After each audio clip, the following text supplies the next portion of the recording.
Chapter 3. History and Heroes. Understood as a practice, comparative literature is, almost, as old as literature itself. The classical cultures of antiquity contain their own comparative structure. Latin literature develops to a large extent by comparing itself, often unfavorably, with its Greek predecessor. The self-consciousness with which authors such as Virgil, Horace, and Ovid look back to their Hellenic sources provides perhaps the earliest example of comparative literature in action. The Greek mythology that would provide the material for so many comparative studies in subsequent centuries finds here its first foreign contextualization. Exile, return, and metamorphosis emerge as both motifs of the texts and metaphors of the context, as ways of understanding how stories and ideas circulate. The history of European literature as a history of comparison begins. If it is only in the modern period, however, that comparative literature emerges as a self-conscious discipline, then it is only in looking beyond Europe that the true force of this discipline becomes apparent.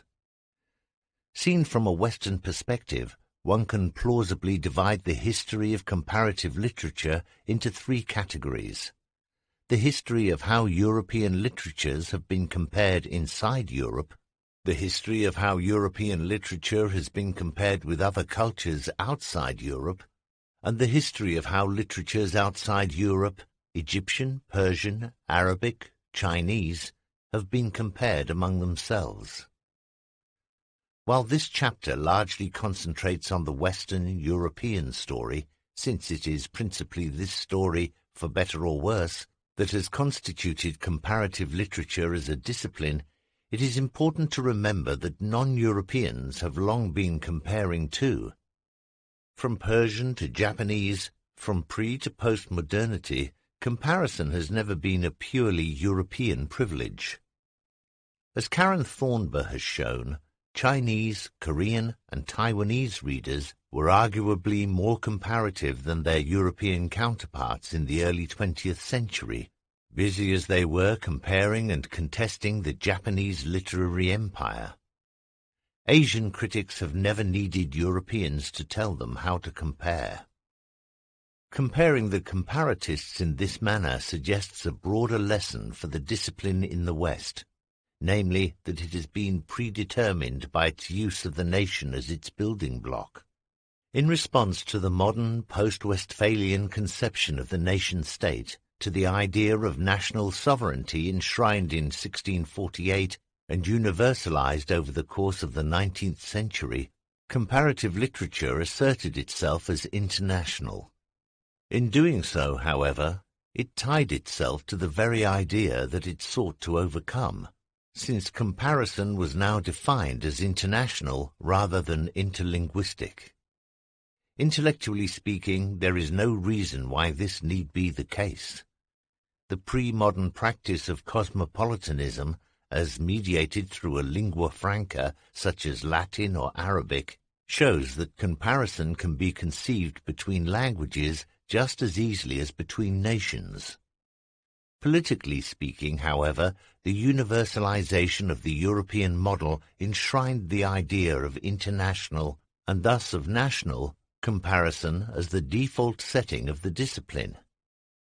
As Sheldon Pollock has noted, the national narrative is a second-generation representation made possible only by the existence of a first-generation representation, namely language. It is the particularity of the European conception of comparative literature, in other words, that it emerged, in its modern incarnation, at a time when the major European nations were competing internally to develop externally, pursuing an increasingly aggressive policy of expansionism towards other continents conceived as colonies. As the influence worked its way backwards, with Asian, African, and American conceptions of literature helping to constitute the European model, so the discipline developed as an intercontinental enterprise. From the empire building of the 19th century, via the Jewish diaspora of the 20th century to the post-colonial culture wars of the 21st century, the problems and prejudices of comparative literature have thus formed a cultural counterpart to the problems and prejudices of modernity.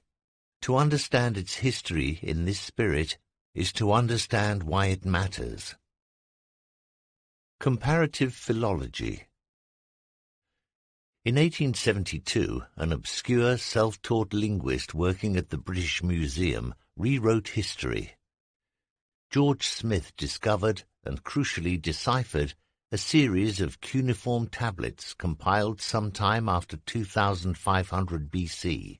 Tablets that turned out to contain the story now generally viewed as the earliest extant work of literature. Written in Akkadian, a version of Sumerian spoken in ancient Mesopotamia, modern Iraq, the Epic of Gilgamesh caused a sensation, chiefly because it seemed to confirm the myth of the flood as related in the book of Genesis. By comparing it to the biblical version of the story, Smith claimed to have found independent corroboration of the deluge. The Victorians now had a seemingly scientific way of justifying their Christian worldview. Previewed in the Daily Telegraph and announced to an audience including the Prime Minister, William Gladstone, Smith's discovery, arriving in the wake of the geological and evolutionary revolutions, gave renewed impetus to the creationism debate. The power of comparison had never seemed more evident. The status of comparative literature in its early years, somewhere between archaeology, philology, literary scholarship, and cultural history, emerges vividly from the unlikely story of Smith's Gilgamesh. On the one hand, the intellectual achievement is astonishing, the comparison of stylistic and thematic details insightful, if necessarily speculative. Smith distinguishes, for instance, between the inland version of the flood as given by the Bible and the maritime version related by the tablets, and compares the hero of the epic to that great classical Greek hero Hercules. Beyond the intellectual achievement, on the other hand, the Victorian reception of Smith's Gilgamesh also demonstrates the cognitive bias of the age, predisposed to view everything, even cultural artifacts from a distant time and place, through the classical Christian prism of the British Empire. By 1872, in other words, comparative literature had become part of the broader project of cultural colonialism. How had it got to this point? To answer this question, we need to go back to the roots of the discipline in the years around 1800. For the story of Gilgamesh suggests the extent to which comparative literature was born out of the spirit of comparative philology. Philology, the study of language in its historical texts and contexts, boomed in the early 19th century as colonialism opened up whole new continents for fieldwork. Comparisons between modern European and ancient Oriental languages became inevitable. Philology. The study of language in its textual development, philology drove the development of the humanities as we know them today. First mentioned by Plato, ancient philology comprised four main elements: language theory, rhetoric, textual criticism, and grammar. Over the centuries it evolved into a means of reconstructing historical contexts out of literary texts. Extrapolating ancient ways of living, for instance, by reading Homer or Herodotus, and even helped define the periodization of European history into ancient, middle, and modern.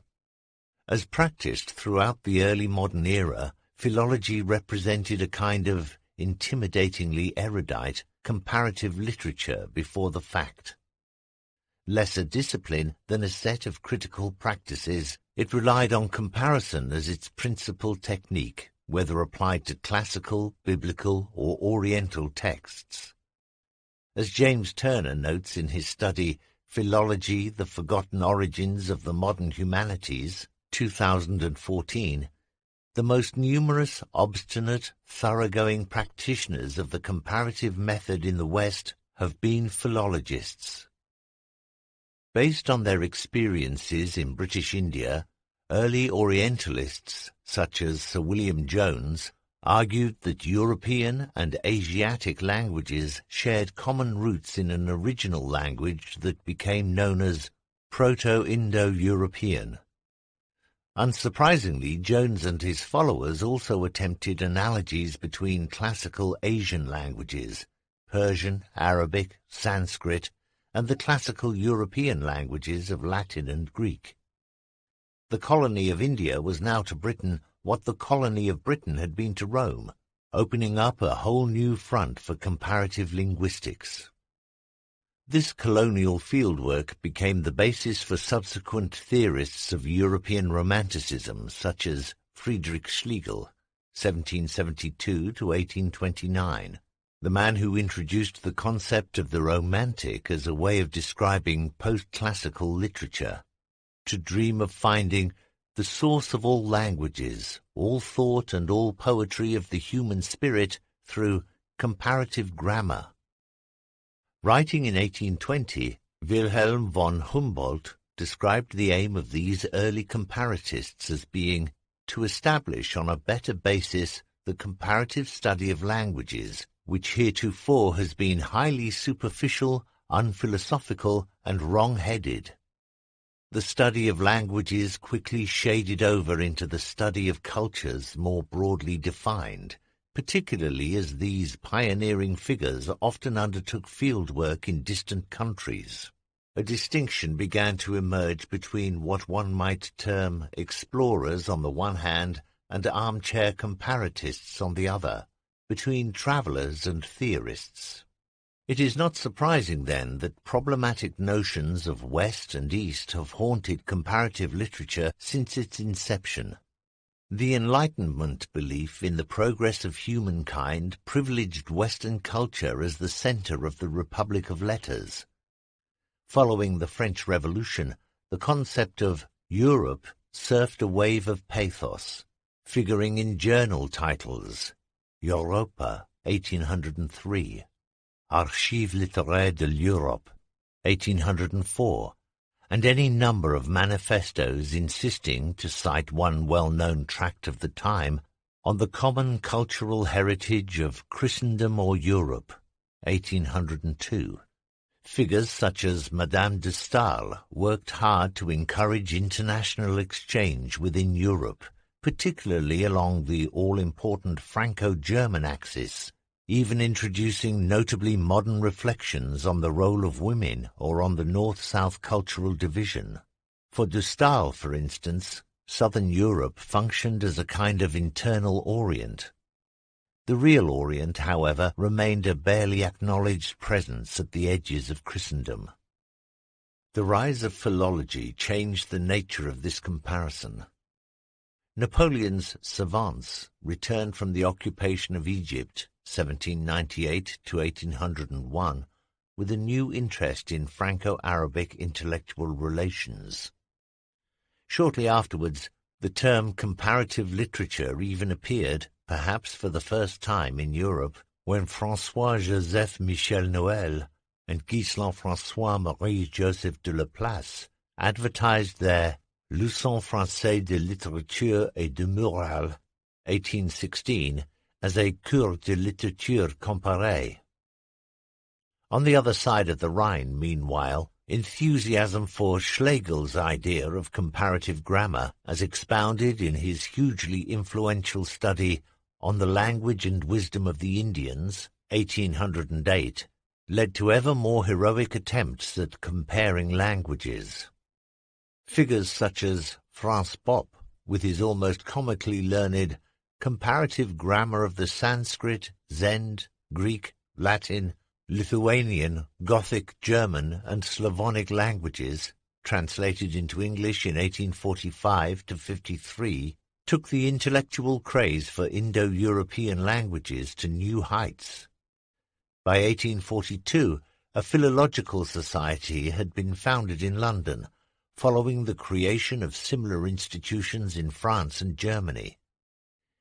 In an age in which the study of languages and literatures was more closely entwined than today, Humboldt's stated ambition to compare the diverse languages of ancient and present times encapsulated the general belief that comparison, both within Europe and without Europe, was at the cutting edge of scholarship. Arguably the most influential figure behind the romantic view of comparison was Johann Gottfried Herder, 1744 to 1803. Herder's essay on the origin of language, 1772, paved the way for subsequent developments in linguistics. His Reflections on the Philosophy of the History of Mankind, 1784 to 91, meanwhile traced the seeming inevitability of progress and emancipation, leading Hegel and Schlegel, to name but two, to produce similar philosophies of history. If Herder's influence was equally important in the emergence of comparative literature, it was because of this signature blend of anthropology and philology. For Herder, international exchange has national consequences, since each nation is thereby reinforced in its own sense of cultural identity. Literature emerges as the expression of the organic unity of a nation, as what Herder terms the Volksgeist. To be sure, this is not an argument for an abstract concept so much as for concrete specifics. In his Letters for the Advancement of Humanity, 1797, for instance, Herder produces one of the earliest critiques of the idea of comparative literature, criticizing the quarrel of the ancients and moderns, the French debate of the 1690s, between those who claimed that the classics remained unsurpassed and those who championed the supremacy of contemporary culture, see Chapter 4, as ideologically rather than aesthetically driven. But the supposition that literature provides an expression of the highest ideal remains constant.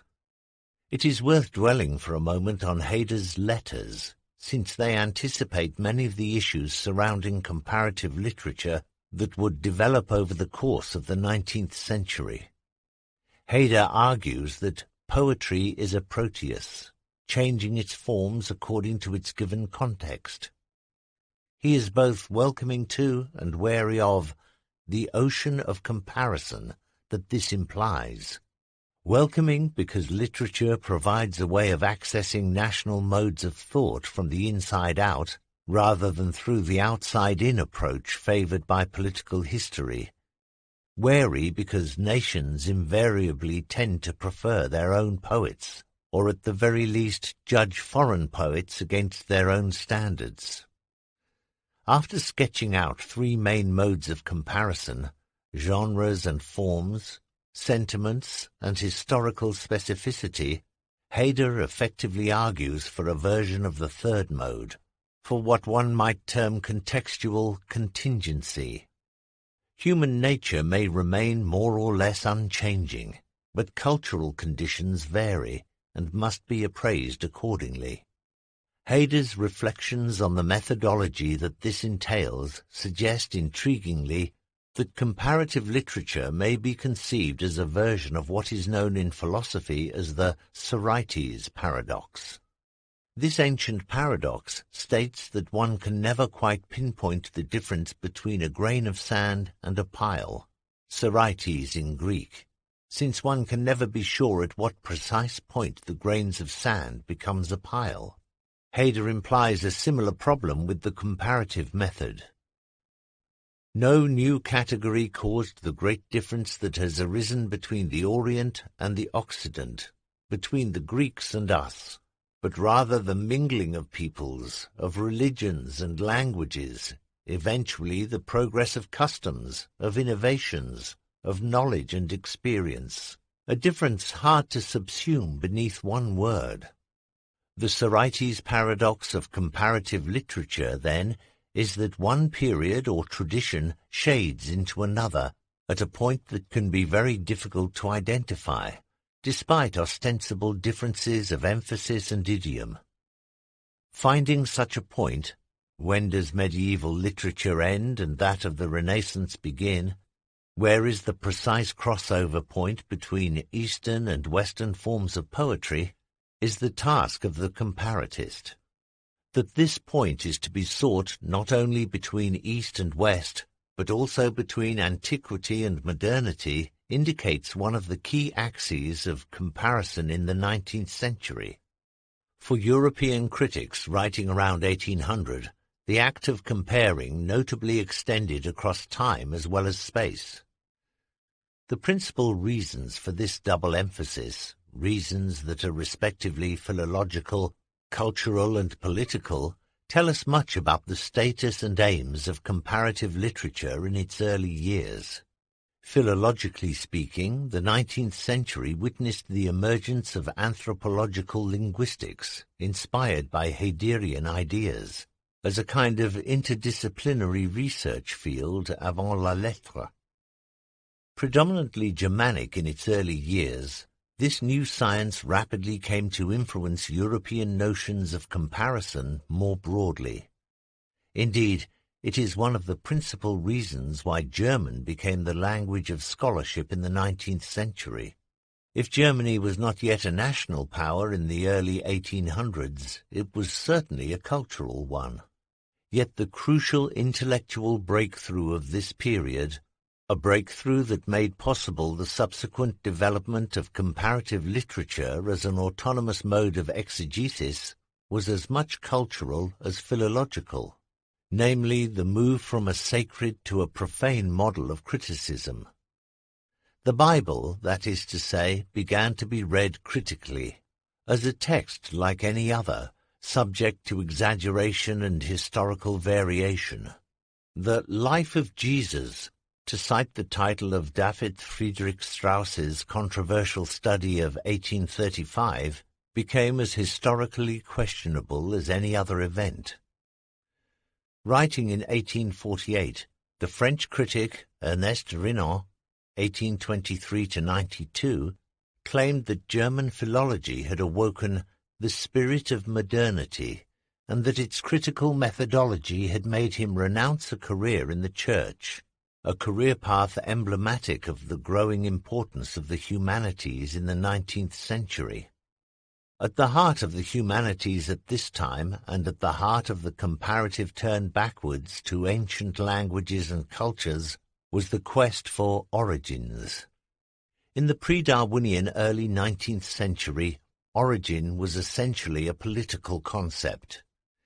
Imperialist ambition and competition drove the major European powers to seek legitimacy in ancient ancestors.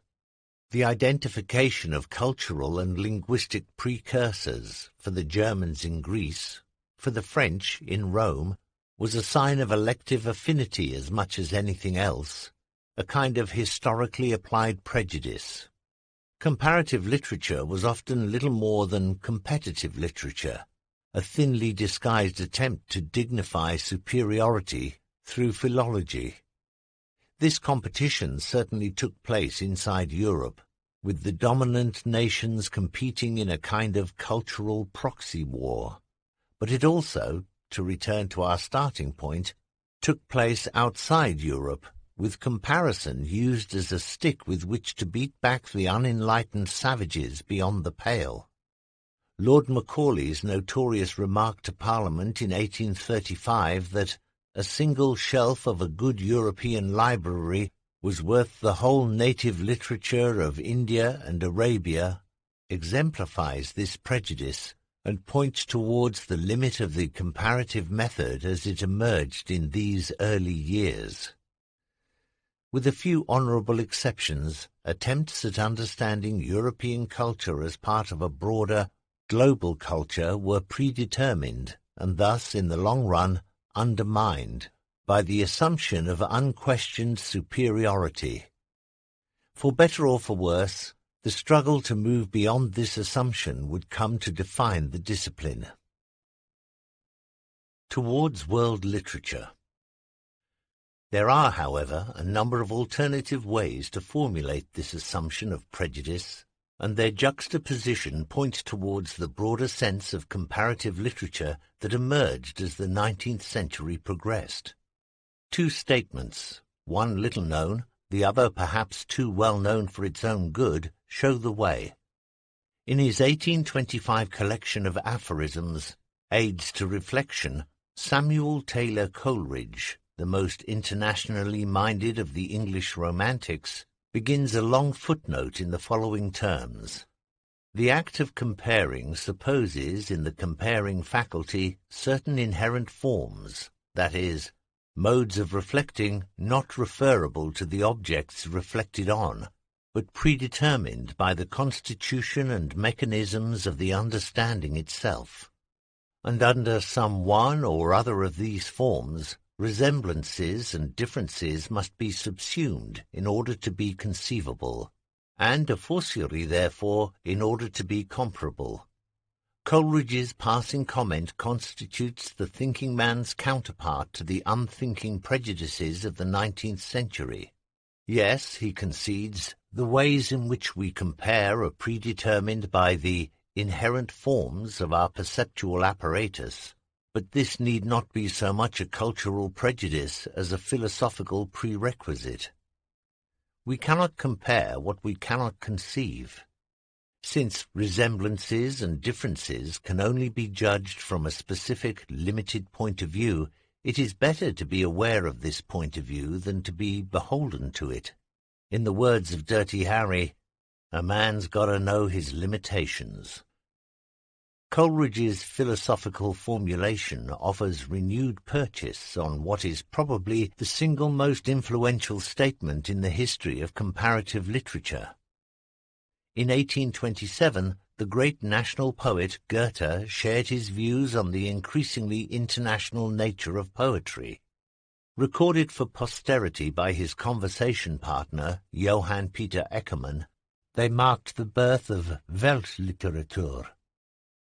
I am more and more convinced that poetry is the universal possession of mankind, revealing itself everywhere and at all times in hundreds and hundreds of men. National literature is now rather an unmeaning term. The epoch of world literature is at hand, and everyone must strive to hasten its approach.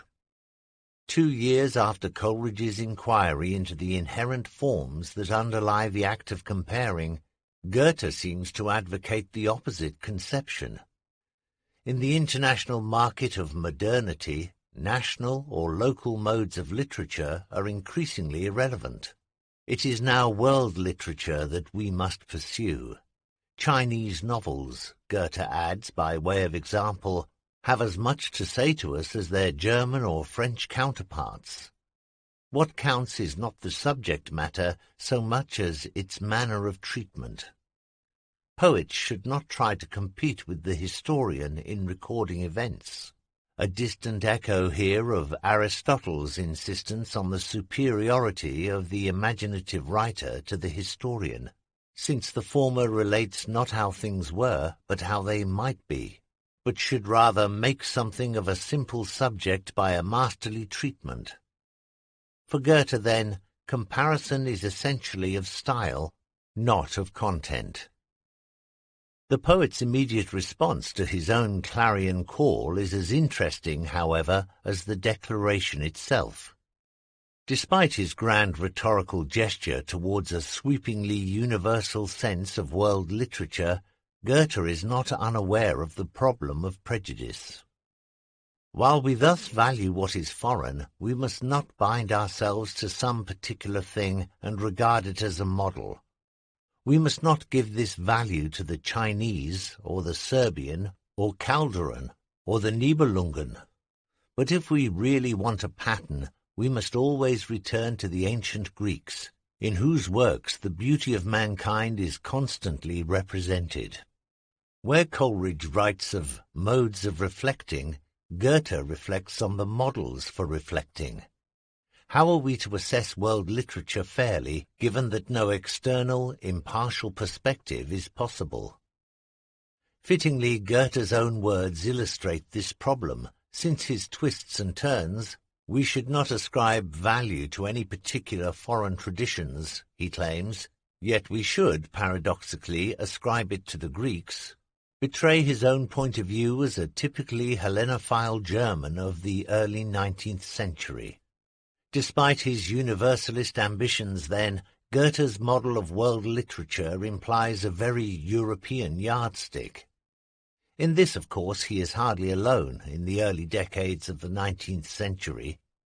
Where Goethe avers that there is being formed a universal world literature in which an honourable role is reserved for us Germans, a French critic like Philarète Charles, 1798 to 1873, can claim, in announcing his 1835 study of the comparison of foreign literature, that I will concern myself primarily with France, the most sensitive of countries.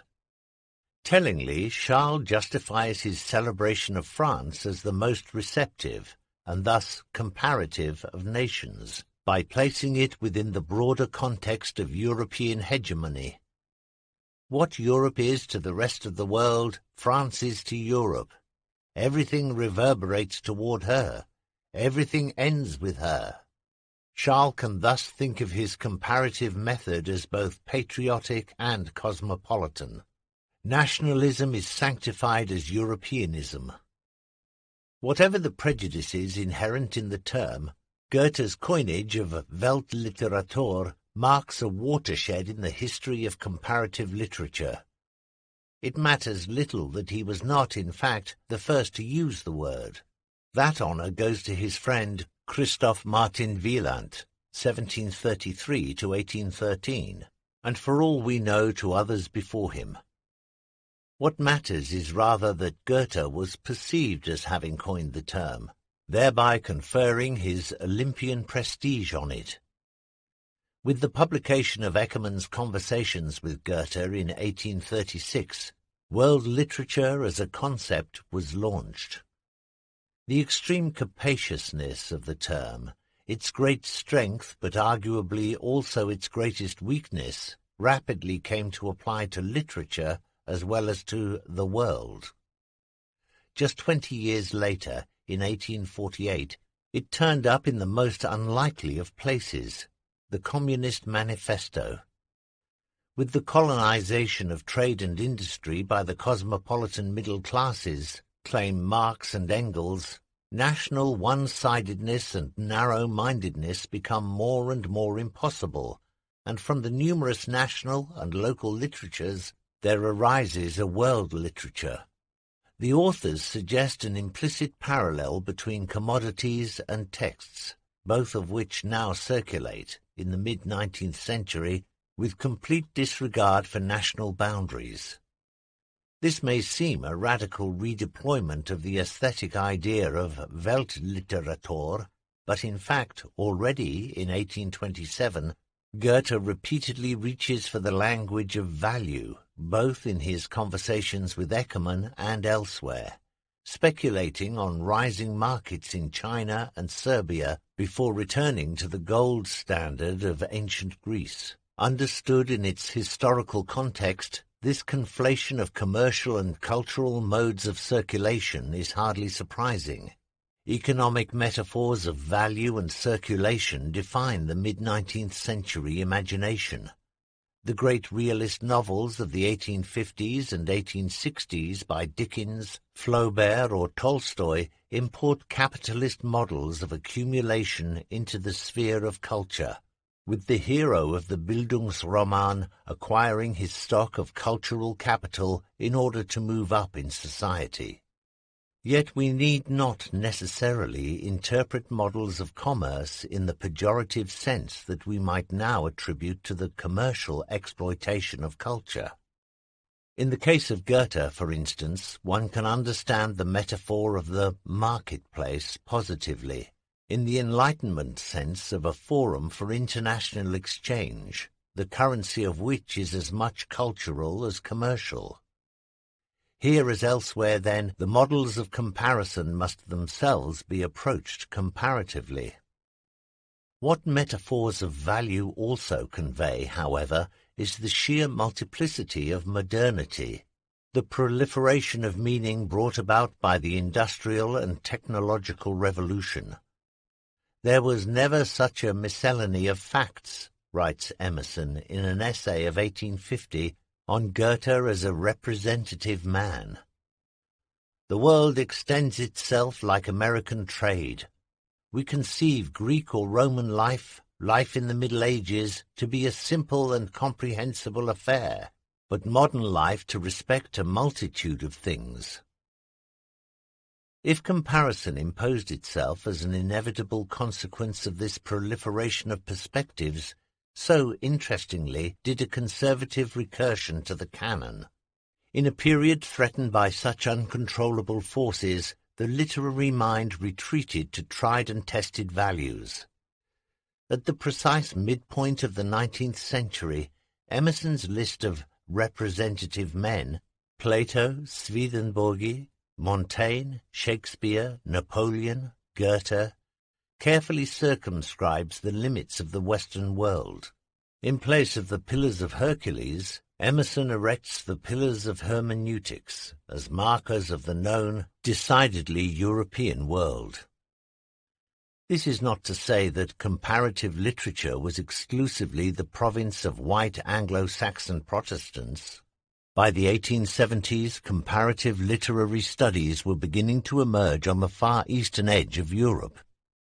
In 1872, the same year in which George Smith published his version of Gilgamesh, the University of Moscow opened a department of world literature.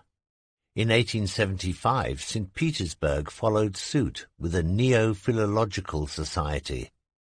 The presiding spirit behind this latter initiative was a literary historian by the name of Alexander Veselovsky, 1838 to 1906, who would go on to become arguably the single most important figure in the development of comparative literature in Russia.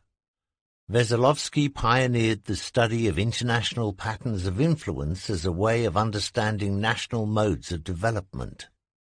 Interested in particular in folklore and fairy tales, Veselovsky used comparative methods to explore the relationship between East, Russia, and West, Europe. His study of the Western influence in New Russian literature first appeared in 1881. By 1916 it had gone through an impressive 5 editions, indicating its wide reception. Veselovsky's view of comparative literature as the study of sources and influences derives its importance from the historical context of late 19th century Russia. For Veselovsky, as for many of his contemporaries and compatriots, the generation of the so-called Silver Age, Russia was a culturally backward continent that could only develop by looking to the West.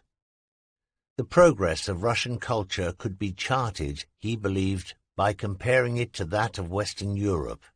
Ultimately, this would be to Russia's advantage, since the very receptivity of Russian culture would ensure that it became ever richer and stronger. Through incorporating international influences, the national culture would emerge as a fuller version of itself.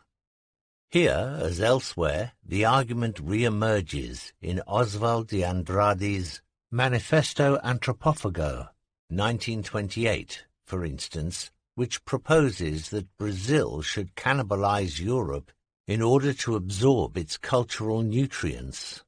Comparative literature functions as an exercise in nation-building. It is worth pausing for a moment to reflect on what this implies. If comparative literature, as it was practiced in 19th century Europe, emerged as the continuation of international relations by other means, this took 2 principal forms: empire-building and nation-building. The former model applied to the nations that were politically and militarily dominant, above all England and France. The latter to those that were struggling to articulate their own identity on the international stage. Here one might think of Russia or Denmark. Germany, the country from which so much of the impetus for comparative literature emerged, occupies a pivotal position between the two models, since although it only emerged as a nation in 1871, it had long occupied a leading position culturally. In literature, as in politics, the dominant nations were aggressively expanding their sphere of influence, often in the form of large multilingual empires, while the emerging nations were engaged in more defensive attempts to establish the importance of their own cultures through comparing them to others. Literature, to return to the economic metaphors of currency and value that define Weltliteratur, was a version of cultural capital to be acquired and invested through international exchange. One of the more interesting consequences of this is that it is often cultures perceived as marginal that are more genuinely comparative, for the simple reason that they have more to gain from international cooperation.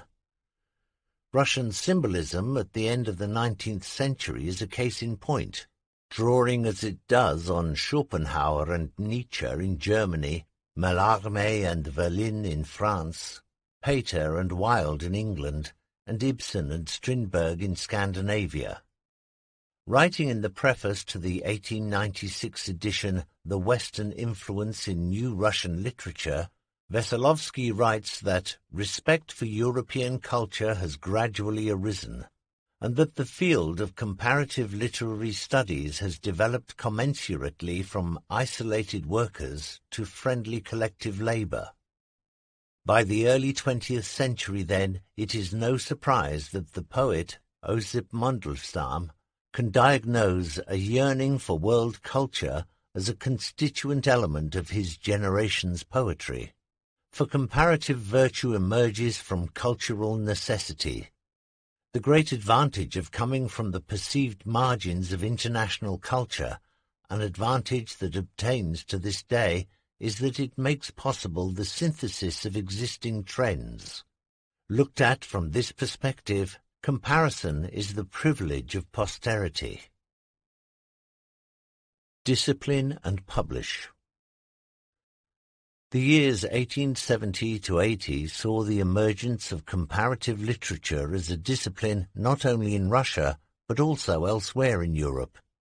In Denmark, the literary critic Georg Brandes sought to overcome the Scandinavian cultural cringe towards continental Europe by developing a comparative method that both appropriated and alienated foreign literature. Brandes's image of the telescope, one end magnifies, the other reduces, neatly captures the ambivalence of his relationship to the dominant European traditions.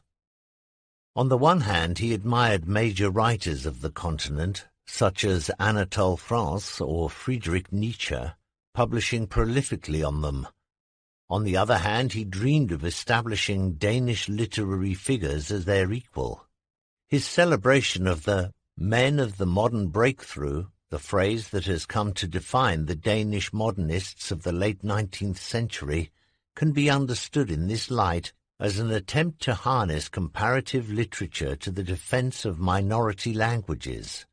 For a critic as ambitious as Brandes, to bring together the Nordic and continental traditions was a natural aspiration. Like so many of the leading theories of comparison, however, it was not without national self-interest. The tendency for comparative literature to develop at the margins of dominant cultures, but also to be recuperated by them, is nowhere more vividly apparent than in the work of Hugo Metzl, 1846 to 1908. Metzl's very name, he is variously given as Hugo Lomnitzy or Hugo Metzl de Lomnitz, suggests the principle of polyglotism with which he has become associated. Born in a part of Hungary that is now Romania, Metzl grew up speaking German under the Austro-Hungarian Empire, in an area, more specifically, that ever since Bram Stoker's Dracula indelibly evokes what one might term the internal Orient of Europe, Transylvania. Having trained in Heidelberg in 1872, Metzel returned to Transylvania to a professorship in German at the age of just 26. 5 years later, in 1877, he would found the first journal of comparative literature anywhere in the world. The story of this journal tells us much about the status of comparative literature in these seminal years of the discipline. Working with an older colleague, the professor of comparative philology, Samuel Brassai, Metzel conceived the idea of a truly cosmopolitan publication. The title itself, Acta Comparationis Literarum Universarum, was originally given in 3 languages, Hungarian, German, and French, before settling into the transnational solution of Latin. Contributions, the editors declared, could be submitted in no fewer than 10 official languages. Perhaps inevitably the practice did not quite live up to the theory, with over 2/3 of the essays being published in either Hungarian or German. Equally inevitable, no doubt, was the very limited success to which such an ambitious enterprise was fated, with no more than 100 copies ever being circulated. Indeed, it is in many ways amazing that the journal lasted as long as it did, running for 11 years before shutting down under pressure from rival publications in 1888. From the disciplinary perspective, however, the founding and the closing of Acta Comparationis tells an eloquent story. Metzel's manifesto for the journal, published in the first issues of 1877, calls for comparative literature understood in the manner of the 19th century as touching upon philosophy, aesthetics, even ethnology and anthropology, to become a fully established academic discipline. Metzel defines this discipline in contrast to literary history, which has become little more, he argues, than a tool for cultural nationalism. His comparative principle, on the other hand, was to have 2 main poles of interest, namely translation and Weltliteratur. The latter understood not in the jingoistic sense of German literary historians, but in the true Goethean sense as nothing less than the emerging discipline of the future, comparative literature. Principle of polyglottism. In his manifesto of 1877, Metzel defines the principle of polyglottism in contrast to the principle of translation. Where the latter is confined to the indirect commerce of literature, the former insists on direct commerce between literatures. Metzel thereby sketches out 2 basic modes of comparison, modes that would be foundational for the development of comparative literature over the subsequent century. If translation involves intermediaries, polyglottism seeks unmediated access to foreign cultures, bringing them together in a babel of competing tongues. The utopian impracticality of such an ambition, how many comparatists can read more than even a handful of languages, is only partially mitigated by Metzel's concession that, in practice, his journal should limit itself to 10 languages, namely those that have achieved classicism. That all of these languages were European is typical of the late 19th century view of comparison. When Asian literature finally accepts our alphabet, declared Metzel, it will be worthy of inclusion. This new discipline should be driven, Metzel declares, by the principle of polyglottism. Abjuring foggy, cosmopolitanizing theories of comparative literature, the principle of polyglottism represents the direct commerce of texts between themselves, the hope that nations as disparate as Hungary, Portugal, Germany, and Iceland might talk to each other in their own languages. If this ambition seems hopelessly impractical, a Borgesian dream of universal communication, it was designed to protect the lesser languages and to ensure that more marginal literary traditions might also maintain a voice. The journal's aim, in short, was to form a small polyglot parliament on various problems of comparative literature. The reality of the discipline, however, soon punctured Metzel's pathos. In 1887, the German scholar Max Koch announced a new journal in Berlin with the suspiciously familiar title Zeitschrift für vergleichende Literaturgeschichte. That the German version of Acta Comparationis was Zeitschrift für vergleichende Literatur was no coincidence. Koch was muscling in on Metzel's territory. Beyond the usual petty academic rivalries, the struggle between the two journals matters because it illustrates the power structures underlying the development of comparative literature. From the margins of the German-speaking world, Metzel attempts to focus attention on more international polyglot modes of comparison. But the empire soon strikes back, declaring from the privileged vantage point of the world city Berlin that German literature and the advancement of its historical self-understanding will henceforth form the center of comparative interests. From minor rebellion to major repression, comparative literature advances in zigzags between the peripheries and the centers. After the first dedicated journal, the first full-length book on comparative literature did not take long to arrive. Once again, the biographical details reinforce the sense of a discipline at the margins. The Dublin-based lawyer, Hutchinson Macaulay Posnet, 1855 to 1927, published his study in 1886, just as he was emigrating to New Zealand. The author's call in his preface for the establishment of chairs in comparative literature at the leading universities of Great Britain, America, and the Australian colonies suggests both the pedagogical and political context within the English-speaking world. If the subject was as yet unestablished, its potential reach was vast, indeed imperial. The harvest, in Posnet's words, was plenteous. The history of this harvest goes back, Posnet holds, as far as Dante's De Vulgari Eloquentia, circa 1302, a treatise on the importance of the vernacular ironically written in Latin. Dante's subsequent decision to write the Divine Comedy in contemporary Italian marks for Posnet the beginning of the modern comparative science. The subsequent rise of the continental nation-states encouraged cultural competition within Europe, while the discovery of the New World sharpened the sense of contrasts lurking outside of it. All these developments, argues Posnet in the teleological manner of the day, culminated in the Victorian era. Modern scholarship was crucially now aware of the need for comparison rather than pursuing it unthinkingly. We may call consciously comparative thinking the great glory of our 19th century.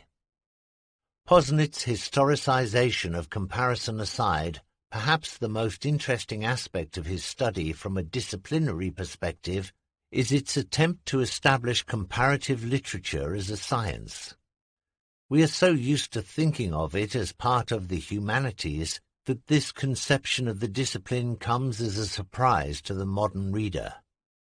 Yet comparative literature was published as part of an international science series, and indeed Posnet's whole method constitutes an attempt to establish what amounts to a sociological approach to comparative literature.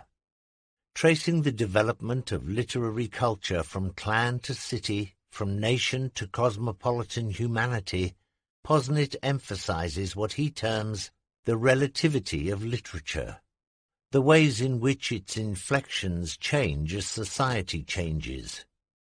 Out of this evolution emerges world literature, understood as a product of ever more universal social forces. As the discipline started gathering pace in the 1890s, Posnet's historical evolutionary model of comparative literature quickly found supporters.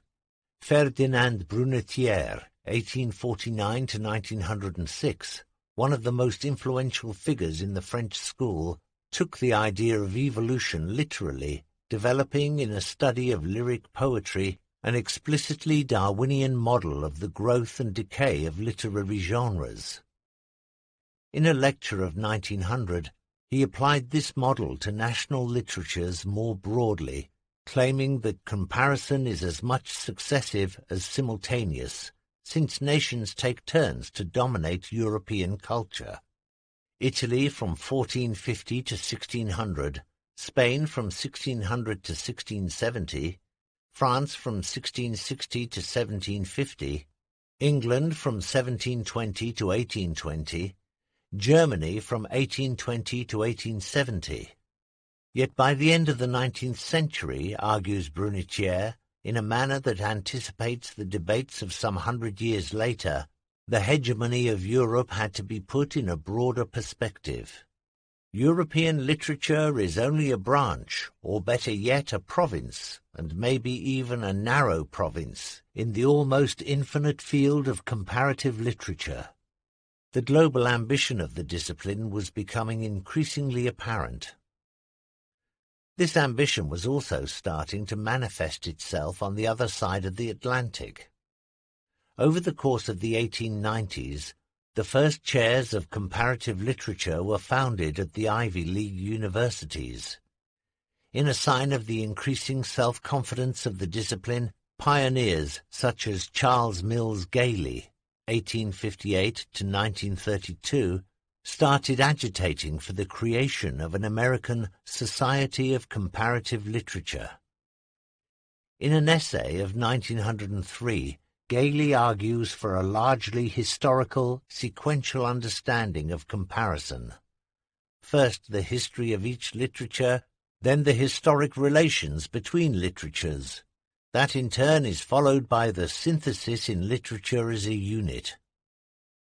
If the model is still recognizably that of the 19th century, emphasizing the importance of anthropology and concluding that comparative literature amounts to literary philology, it is also recognizably European in the way it builds a process of development into literary history. At the dawn of the new century, that is to say, for better or for worse, Europe was still the cultural center of comparison. The crisis of the European mind. As the long 19th century drew to a close in the years leading up to World War I, the colonial model of comparison, with intellectual fashions radiating out from Europe like spokes from a wheel, came to a head. The rise of modernism in the early decades of the 20th century heralded a renewed focus on internationalism in literature and literary criticism. Despite the vital impulses it received from American expatriates such as Ezra Pound and T.S. Eliot, modernism was in many ways the last great European movement, a swan song to the high culture of the continent. From Russian formalists to Italian futurists, from French surrealists to German expressionists, the avant-garde circulated and collaborated across Europe. Inevitably, comparative literature came to reflect this. For all the internationalism of the modernist era, however, it is striking just how little the term comparative is actually used at this time. Anthologies of the discipline struggle to find explicit statements of comparison from this period, for the simple reason that there are so few. Partly this relates, one may presume, to the black hole of the two world wars, which sucked in the more considered attempts at international exchange. Yet it also owes much to the fact that the comparative impulse came to express itself, in this period, in a number of alternative terms: avant-garde, international European. Foremost among these terms was the notion of crisis. If the years 1914 to 45 represent the darkest period of modern European history, They also mark its most sustained period of conceptualization. This is not, in fact, a paradox. The sense of crisis that pervades the period produces a heightened sense of urgency, of rushing to save European culture against its own ruin. Last-ditch attempts at asserting a shared cultural legacy abound. Despite, or perhaps because of, all evidence to the contrary, Europe is mobilized time and again as the common basis for comparison between competing nations. The period from which this emerges most clearly are the years immediately following World War I. In the aftermath of such carnage, the idea of Europe as an overarching category assumed quasi-redemptive status, with figures of the stature of Romain Rolland, Stefan Zweig, and Benedetto Croce asserting its continuing relevance as the cultural precondition for comparison and reconciliation. The period represented the high watermark, in other words, of attempts to establish what Count Richard von Coudenhoffer-Kalyagi would call, in his manifesto of 1923, Pan-Europa. The prodigiously polyglot Coudenhoffer-Kalyagi, 1894 to 1972, was in many ways the founder of the European Union. In the course of a life dedicated to European unification, he fought tirelessly for greater political and cultural collaboration between the various continental countries, advocating a United States of Europe. As the son of an Austro-Hungarian diplomat and a Japanese heiress, his own multinational heritage convinced him of the need for enhanced integration. "The man of the future will be of mixed race," he wrote, somewhat misguidedly in 1925. "Today's races and classes will gradually disappear owing to the vanishing of space, time, and prejudice." Here, as elsewhere, Coudenhoffer-Kalyagi's pan-Europeanism offered an antidote to the bubbling poison of fascism that was starting to corrode Europe. Polyglot figures of this sort, switching effortlessly between a dizzying array of languages, embody the internationalist spirit behind comparative approaches to literature in the early 20th century. The cultural and intellectual ambition that drives such figures is quite staggering at times, but it also risks reinforcing a lingering sense of Europe as the controlling centre of the world. "Europe may be only a little promontory on the continent of Asia," wrote the French poet Paul Valéry, 1871 to 1945, in an influential essay of 1919. But it is also the brain of a vast body. Valéry's essay, The Crisis of the Mind, is perhaps the single most enduring document of the European mentality in this period. First published in English, the essay begins by acknowledging the death drive of modernity. "We later civilizations, we too now know that we are mortal," before proceeding to adumbrate the crisis of European culture in appropriately elegiac terms. The common cause of contemporary culture, the poet suggests, is its frailty. From the point of view of comparative literature, Valéry's essay outlines what one might term a graveyard model of comparison. Like an intellectual Hamlet, the modern European meditates on the skulls of fallen giants. Leonardo da Vinci, Kant, Hegel, they all oppress him with their tombstone gravity. One day, Valéry asserts, even the names France, England, and Russia may sound to future ears like Nineveh and Babylon do to ours, ghostly echoes of a distant past. The three enduring legacies that underlie the European mind, the Roman, the Christian, and the Greek, have driven the continent for thousands of years. But they are also what risks disappearing now that Europe looks like disintegrating. The military crisis may have passed, but economic crisis determines the present, and who knows how our intellectual crisis will dictate the future. At stake for cultural critics of the 1920s and 1930s was nothing less than the existence of European culture. Of course, critics did not always agree on how best to serve this culture. Broadly speaking, one can divide approaches to comparative literature in this period into left-wing and right-wing methodologies, into progressive and conservative visions of the European literary legacy. The left-wing vision emerged principally from Eastern Europe, with its socialist arguments about the precise relationship between aesthetics and politics.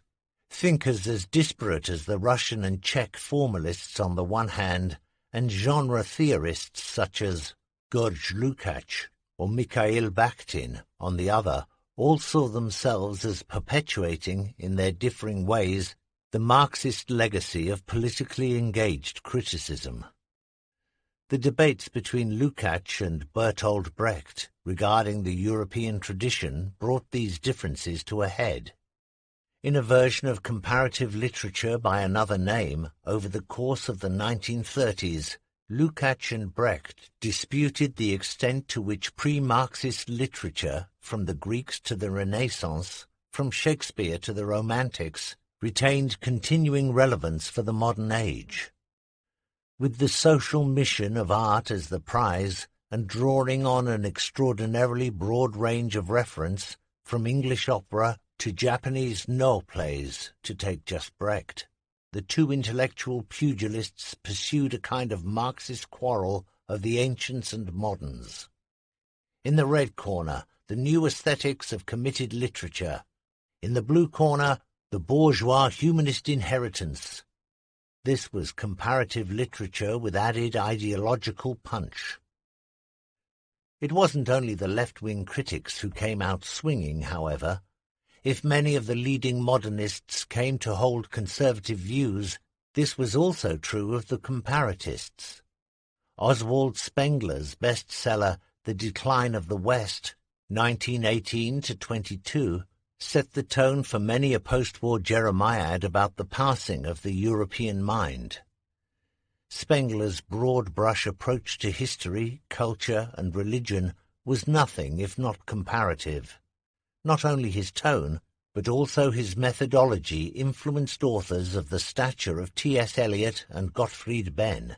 Yet equally there were subtler, less strident ways of seeking to conserve the European legacy, and it was at this point that a golden generation of comparatists came to the fore. Stamboul training. It is one of the more mordant ironies of modern intellectual history that the Nazi fetishization of national culture should have given such decisive impetus to the development of international modes of criticism. The increasingly autocratic tenor of the 1930s led a generation of comparatists to take refuge in the International Republic of Letters. For German, and above all for German Jewish cultural critics, comparative modes of thinking began to assume decisive, existential importance. Pushed into exile, at first metaphorically and then literally, such critics consoled themselves by taking the long view of European culture. Try as he might, Hitler could not efface history. Following the cessation of hostilities in 1918, an ambitious group of German-language scholars had started turning their attention abroad.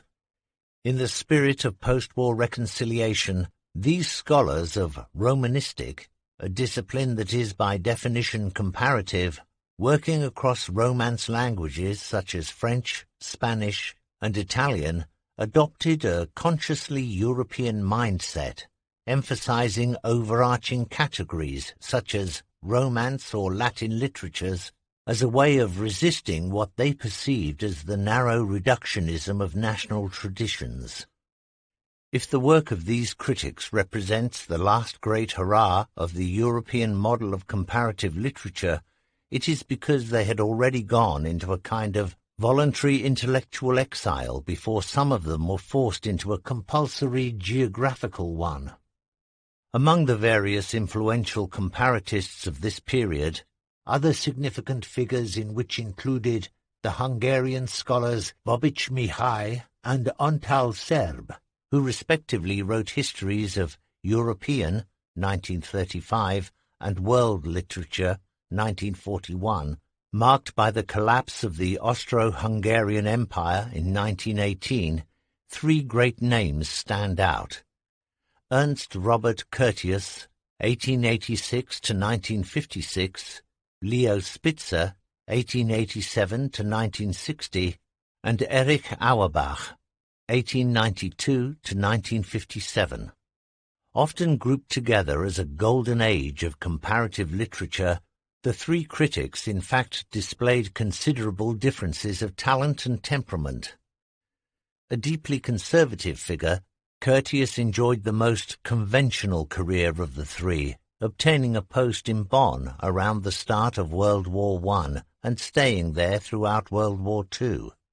Sometimes suspected for this very reason of implicit collaboration with the Nazi regime, Curtius in fact cast his net as widely as possible across the humanist history of European culture, promoting Franco-German understanding and turning in particular to what he saw as the neglected pre-modern period. Throughout the years of the Third Reich, Curtius was working on what would emerge in 1948 as one of the enduring masterpieces of the discipline, European Literature and the Latin Middle Ages. The importance of Curtius's study can be measured not only by its geographical breadth, but also by its historical depth. Ranging from antiquity to modernity, from Homer to Goethe, Curtius traces the Europeanization of literary history, focusing in particular on medieval literature in Latin as a pivotal period in which the presence of a lingua franca enabled modern European culture to emerge. In this, his approach was typical of the age. Alongside a defiant insistence on international exchange, much of the best work of the 1940s is characterized by a return to the always already comparative Middle Ages. In a letter of 1944, Curtius outlined the appeal of the period in memorably pragmatic terms. It doesn't seem to have dawned on anyone how nonsensical the modern division of labor is between national languages, national literatures, and national philologies. What would one think of a medieval historian who only wrote about German events and who only made use of German language sources? Curtius's historical approach to comparative literature can be set against the philological methodology favored by Spitzer.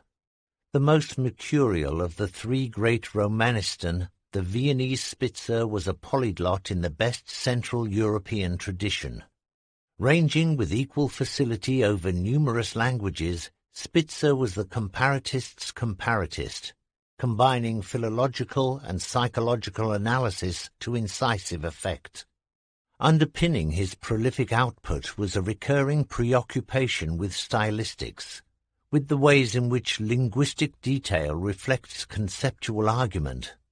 Style in Spitzer's hands emerged as something like the body language of language, offering vital clues to its movements and meaning. By the time of his essays on linguistics and literary history, published in the same year as Curtius's masterpiece in 1948, Spitzer had come to summarize his methodology under the concept of the philological circle. In a manner typical of his approach to stylistics, Spitzer held that single stylistic feature. Rabelais' use of neologisms, for instance, could be used to open up a broader understanding of a work as a whole. This whole then modifies and contextualizes, in turn, our view of the stylistic features. Something similar could be said to apply to Spitzer's view of the European tradition more generally. Analysis of a single text opens up its linguistic details, but these details are then understood within the broader comparative context of what the Germans term Geistesgeschichte, intellectual history, a context that alters, in turn, our perception of the individual work. Spitzer would no doubt have endorsed Nabokov's memorable advice to his students to fondle the details. It is striking, however, that there is one major context that these Romanists largely ignored, namely the biographical. The omission is all the more telling, given their own circumstances. The decision to focus on the philological legacy of the humanist tradition can be seen as an attempt to distance themselves from the swirling chaos of their times. In the cases of Spitzer and Auerbach, this metaphorical distance became literal as they fled into exile. In the fateful year of 1933, Spitzer left Nazi Germany for a position in Istanbul. 3 years later, he left Europe for a chair at Johns Hopkins University in Baltimore. Auerbach would inherit Spitzer's position in Istanbul, fleeing Germany for his part in 1935. For a few short years then, Istanbul became the training ground for comparative literature as it would emerge after the war. The post-war development of the discipline arguably owes more to Erich Auerbach than to any other single thinker. Partly this is attributable to the glamour of exile. For a discipline as susceptible to symbolic capital as comparative literature, Auerbach's association with the city on the Bosphorus, poised between East and West, between Asia and Europe, is hard to resist. It is also, however, a function of his extraordinarily wide-ranging work, above all his masterpiece, Mimesis, The Representation of Reality in Western Literature, 1946, written during the war years in Istanbul. Auerbach would move to the USA in 1947. Mimesis set the template for comparative literature in the second half of the 20th century. In a series of close readings ranging from Homer to Virginia Woolf, Auerbach extrapolates from what he terms points of departure to recount the history of Western literature as a constant renegotiation between high and low styles and between differing levels of realism.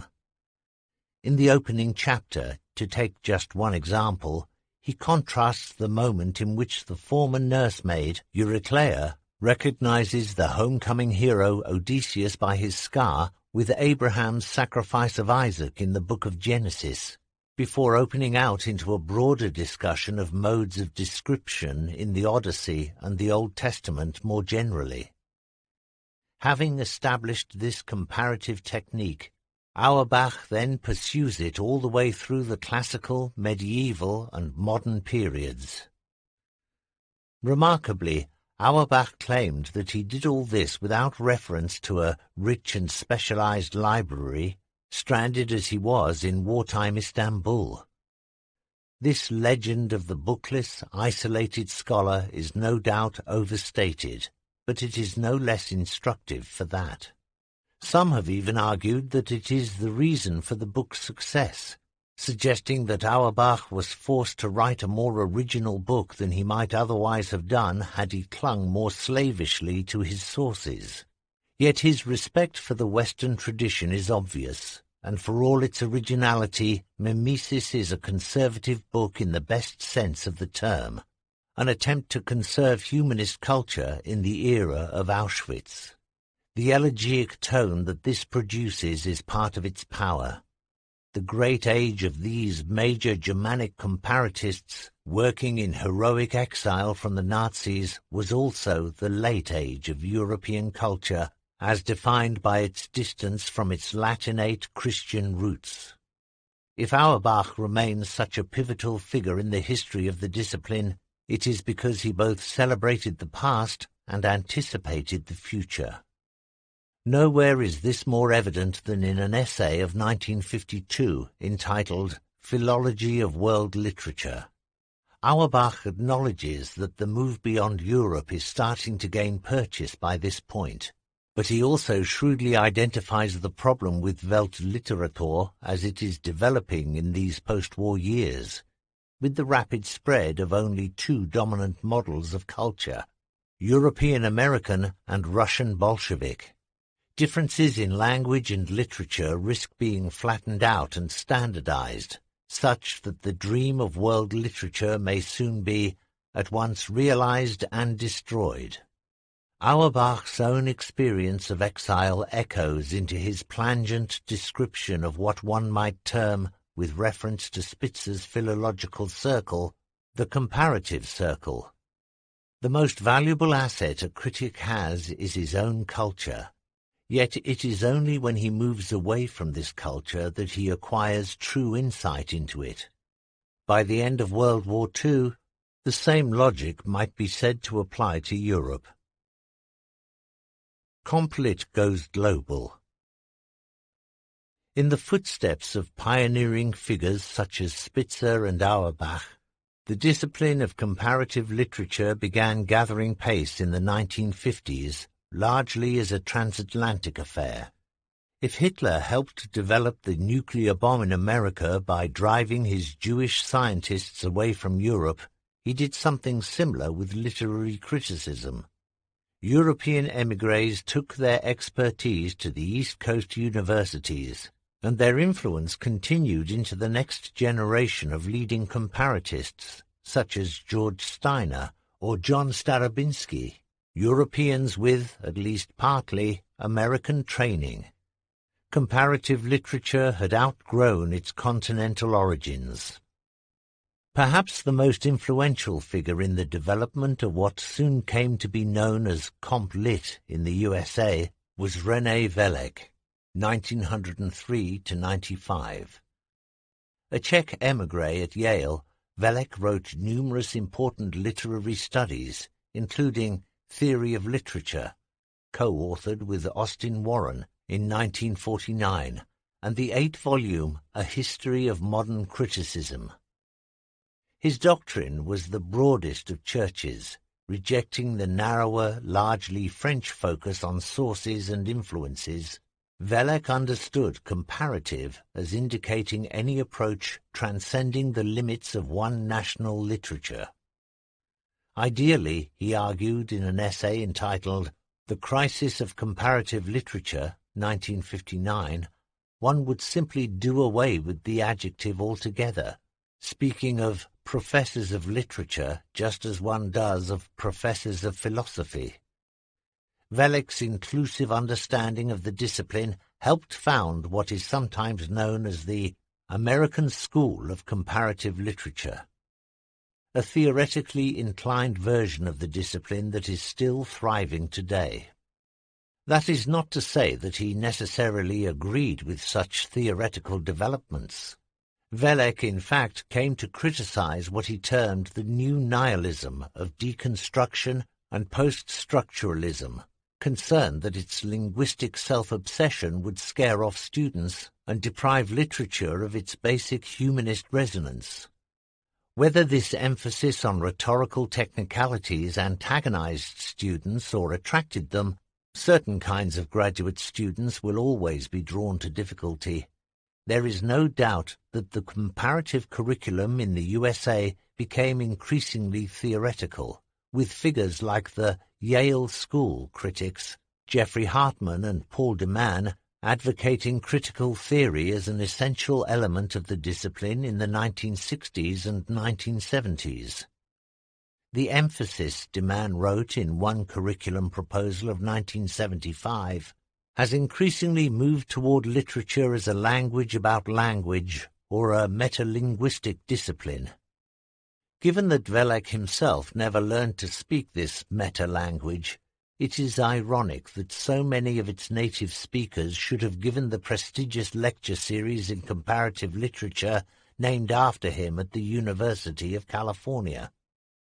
Beyond the USA, the discipline began establishing itself worldwide in the post-war period. Broadly speaking, comparative literature evolved over the second half of the 20th century as an enduring reaction against the nationalistic fervor of the first half.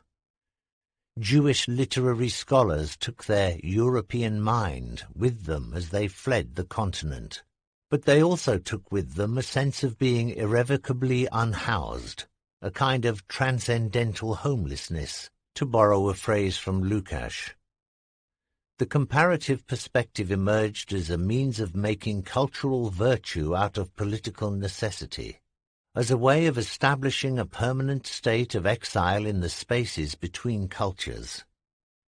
It is no surprise, then, that smugglers and spies should have become the metaphors of choice for comparatists. Lifelong I have tried to act as a double or triple agent, writes Steiner in his autobiography, seeking to suggest to one great language and literature the necessary presence of the other. It is equally unsurprising that many of the most original developments in the discipline should have emerged from the global margins. The realignment of comparative literature as a global discipline, with its attendant reassessment of the language of centre and peripheries, began to take hold in earnest in the 1960s. Indian, Chinese, and African versions of the discipline had long existed, all with their own local emphasis and inflections. The first department of comparative literature was opened in India in 1956, for instance, but they had struggled to gain attention in a literary marketplace dominated by the major Western languages. By the time of the social upheavals of the 1960s, however, established power structures and authorities were increasingly coming under fire, culturally as well as politically. The long march of post-colonialism through the intellectual institutions of the West began to gather pace after the Caribbean theorist Frantz Fanon published The Wretched of the Earth in 1961, and the subsequent student movements shared the same sense of rising up in international solidarity against national strictures. The literary, and in particular French, theory that would come to shape comparative literary studies throughout the 1970s and 1980s developed out of this spirit of globalized thinking. It has often been noted that many of the leading thinkers of this period, Jacques Derrida with his doctrine of deconstruction, Julia Kristeva with her concept of intertextuality, emerged not from literary centres such as Paris, but from the cultural peripheries of Algeria or Bulgaria. In a famous phrase of the time, the empire was writing back. Intertextuality. First introduced by the Bulgarian-French critic Julia Kristeva in 1966, the term intertextuality has enjoyed an astonishingly successful career across the humanities. All texts, the original idea suggests, are constructed through the absorption and transformation of other texts. Every piece of writing is a mosaic of quotations. Although this was almost literally true of modernist works such as The Waste Land or Finnegan's Wake, with their mixture of allusion, quotation, pastiche, and translation, in the multimedia era of saturated knowledge, intertextuality has developed into a more diffuse, metaphorical term, encompassing any kind of reference by one text to another. As a model for comparative literature, intertextuality offers a significantly broader canvas than influence, since it highlights not only the relationship of one work to another, but also the ways in which we make sense of this relationship through pre-existing frameworks. Meaning itself, in short, is to be found in the spaces between texts. It is still writing back. The theories and debates that defined comparative literature as the 20th century drew to a close, translation studies, cultural studies, cosmopolitanism, feminism, Orientalism, remain with us today, albeit in altered form. They do not constitute the history so much as the continuing story of the discipline. As such, their proper place is in Chapter 4 of this book. Comparative literature has long since become a global enterprise, albeit one that is increasingly sought to question the very idea of globalization, and its present state reflects its constantly contested position as a literary United Nations. However problematic the historical emphasis on Europe remains, it has driven the discipline's development as lubricant, irritant, and secret agent of international relations. If comparative literature has become ever more politicized over the course of its history, it is only by understanding this history that its present state and possible future status can be fully appreciated.